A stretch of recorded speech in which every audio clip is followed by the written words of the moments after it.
आज आपण उपवासाची बघत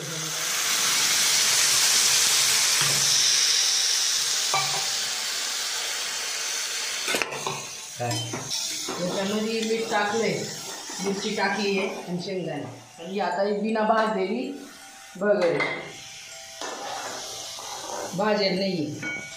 भाजलेली अशी कोरडी होती आहे, ही अशी ओली ओली चांगली लागते बघ खायला. बिना भाजलेली टाकायची, ओली पाहिजेत असली तर बिना भाजलेली. आणि अशी भातासारखी जर पाहिजेत ना कोरडी तर मग भाजून घ्यायची. अंदाजानुसार जेवढी भगर असली तेवढ्या अंदाजाने पाणी घ्यायचं. कमी असली तर कमी घ्यायचं, जास्त असली तर जास्त घ्यायचं. हिरव्या मिरच्या मीठ टाकून उपवासाची बगर. उकळी आधी का याला बगर टाकून द्यायची, थोडीशी ठेवायची कमी याच्यावर, भारी होऊन जाते.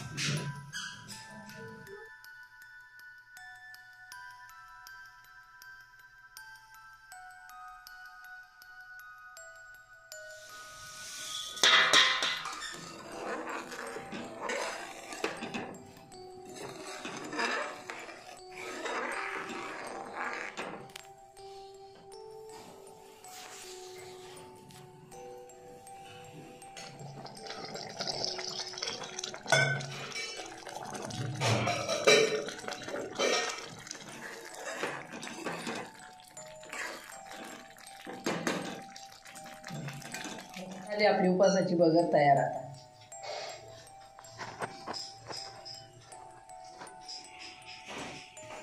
एकदम मस्त झालेली आहे. तुम्ही पण बनवून बघा.